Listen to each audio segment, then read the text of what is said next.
Few horror movies manage to leave a mark on your mind the way Sinister does.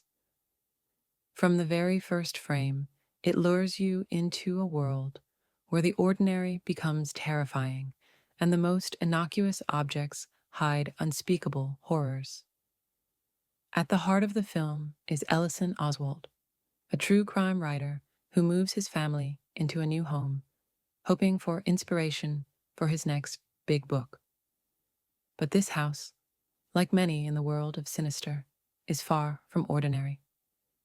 The brilliance of Sinister lies in its subtle, creeping dread. Unlike jump scare horror that relies on sudden shocks, this film builds a persistent, gnawing fear. You watch ordinary events, a projector whirring, old home movies playing, and slowly realize that the mundane is contaminated by something profoundly evil.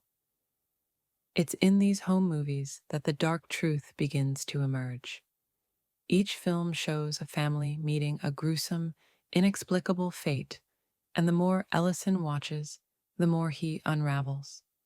What makes the horror in Sinister so effective is its grounding in reality.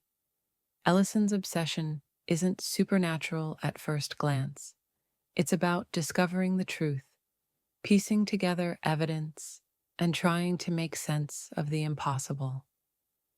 But the deeper he digs, the more it becomes clear that some forces exist beyond comprehension. The film toys with the idea that evil can be hidden in plain sight, lurking behind the familiar, in the quiet corners of your home, and in places you thought were safe. Central to this darkness is Bughuul, the mysterious entity whose influence stretches across generations. He isn't flashy or monstrous in the traditional sense.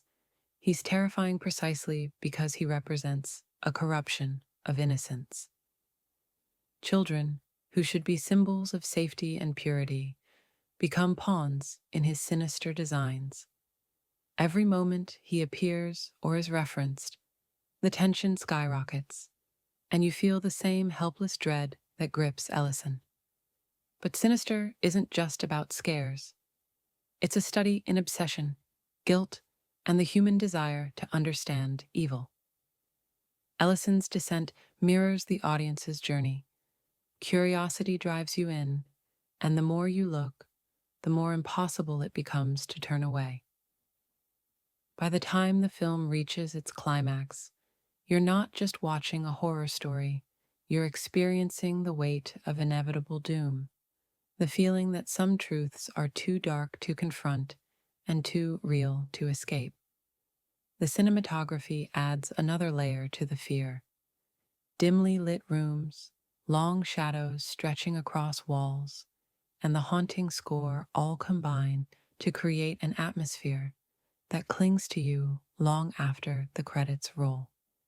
You don't just see the horror, you feel it in your chest, in the sudden tightening of your stomach, in the cold sense that something unseen is watching. Ultimately, Sinister isn't about resolution. It's about the lingering presence of evil and the realization that some darkness can't be escaped. It's a film that haunts you, stays with you, and makes you question what might be hiding in the corners of your own life. After watching, you'll never look at home movies or your home the same way again.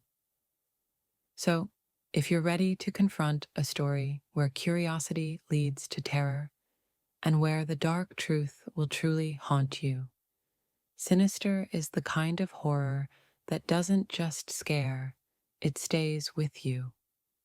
And that's the mark of a film that will live in your nightmares long after you've turned off the lights.